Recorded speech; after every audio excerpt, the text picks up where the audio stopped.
Olá, seja bem-vindo ao canal Roberto Bornacin, um canal dedicado à ciência e tecnologia na área de engenharia mecânica. Hoje eu venho com mais um episódio da série de metalurgia da soldagem e falarei a respeito do superresfriamento constitucional. Então vamos lá.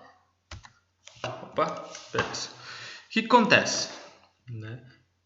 Eu vou explicar aqui rapidamente o diagrama de equilíbrio do material. Então nós temos aqui no eixo Y a temperatura e no eixo X a concentração de soluto.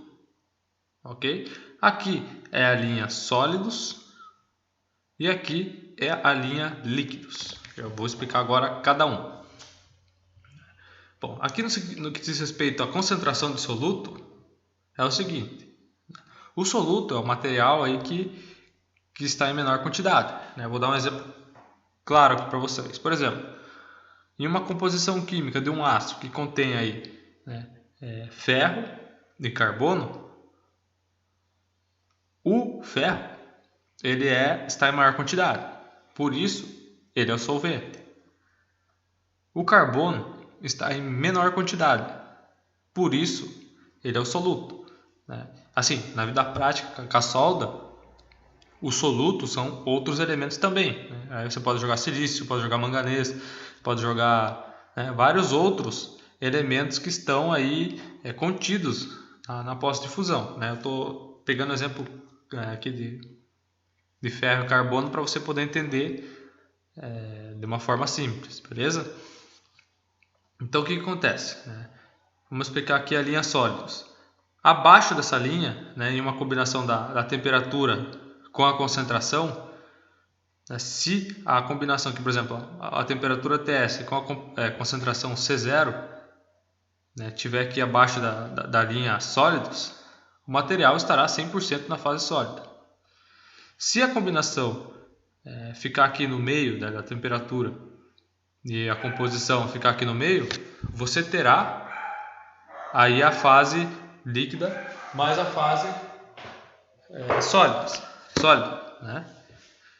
Se você tiver uma combinação acima aqui da linha líquidos, nessa linha aqui, você terá uma temperatura, uma fase 100% líquida, ok? Então, o que acontece? Como é que funciona o superresfriamento constitucional? Conforme você vai solidificando aí o material que você está pós-difusão, você vai tendo uma rejeição aí do soluto na fase da fase sólida para a fase líquida ou para a mistura aqui da fase líquida mais sólida. Então você vai tendo essa rejeição. Simplesmente aí o material, quando ele vai solidificando, ele vai rejeitando o soluto. Por exemplo, do ferro. Conforme o ferro vai se solidificando, no exemplo que eu citei inicialmente do ferro e do carbono, ele absorve um pouco, você tem uma composição, mas ele vai rejeitando aquilo que ele não consegue absorver para a fase sólida. E o que acontece? Quando você vai resfriando, você vai tendo um acúmulo de soluto nessa região aqui, que é, como eu disse, entre interface líquida e sólida e interface líquida. Essa região aqui, como vocês podem analisar, a temperatura necessária para mim fundir o meu material, a temperatura de fusão, ela cai. Então você tem uma temperatura de fusão muito menor.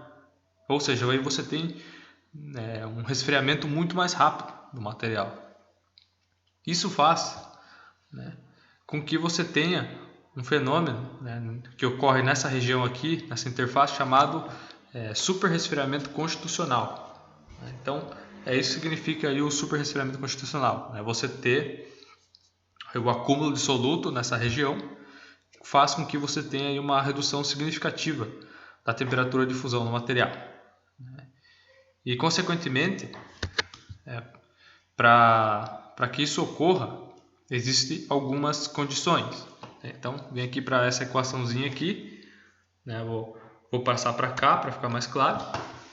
Então, para que você evite o superresfriamento constitucional, você tem essa relação, que é o G, que é o gradiente de temperatura na poça, dividido pelo R, que é a taxa de solidificação, a velocidade com que seu material está se solidificando. Isso aqui tem que ser maior ou igual à variação da temperatura líquida menos a temperatura sólida, dividido pelo coeficiente de difusão líquido. Então, como é que eu evito o superresfriamento constitucional?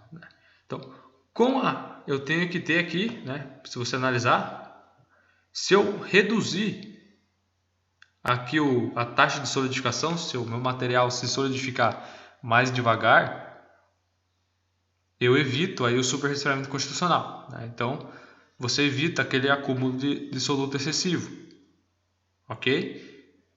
Então, essa é uma alternativa, né? E a gente vai ver lá mais para frente, né, a influência aí da taxa de resfriamento do material, né, de solidificação. A gente vai ver aí como é que você faz para controlar, qual que é a influência dela. Então, mas isso é para os próximos episódios, ok? Então, para evitar, você tem que obedecer essa relaçãozinha aqui. Então, eu aumentando aí a taxa de resfriamento, eu facilito aí o aparecimento do superresfriamento constitucional. Se eu reduzir, eu evito ele, ok? A mesma coisa serve para o gradiente de temperatura. Bom, o efeito do superresfriamento constitucional, né, aquele acúmulo de soluto, ele influencia diretamente no tipo de solidificação do material, né? Eu tenho um vídeo aqui, o primeiro vídeo da descrição eu falo, né, dos tipos de solidificação aqui, né, ele dá umas imagens, né, apresenta umas imagens mais interessantes, mais esclarecedoras, podemos dizer assim, né? Eu explico um pouco mais. Aqui eu quero só falar a influência do superresfriamento constitucional. Então, quando eu aumento o superresfriamento constitucional, né, aquela região, vocês podem notar aqui que eu tenho uma diferença do modo de solidificação. Por exemplo, se eu não tenho o superresfriamento constitucional, se ele é muito baixo, eu tenho um crescimento planar, né? O modo de solidificação ocorre de forma planar, né? Ou seja, ele é reto aqui, ó. Vocês podem analisar, ele separa diretamente. Isso aqui ocorre bastante aí, né, em diagramas isomorfos, ok? Aqui, se eu aumento um pouquinho mais, eu tenho o crescimento celular, né, que vai ter essa característica aqui, né, de como se fossem uns dedos, né? Então, com o aumento daquela região, você altera.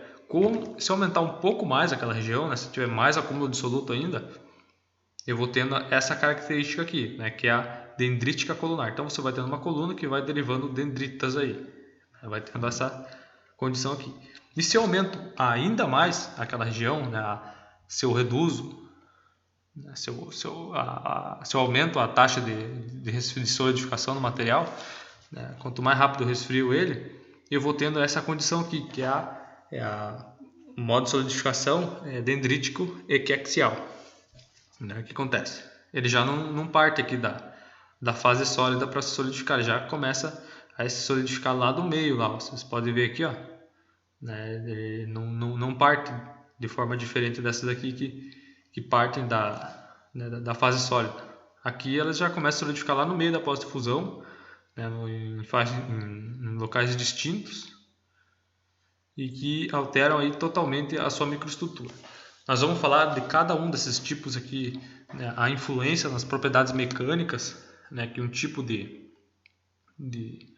microestrutura, né, de modo de solidificação que causa nas propriedades mecânicas dos materiais, né? Como eu disse, aqui é uma série e um vídeo após o outro a gente vai, né, melhorando um pouco mais e esclarecendo aí para você tendo um conhecimento maior na parte de metalurgia da soldagem, ok? Por esse vídeo é isso. Se você gostou, deixa um like. Se ficou alguma dúvida, deixa nos comentários. Se inscreve no canal aí para você não perder os vídeos, né, as novidades.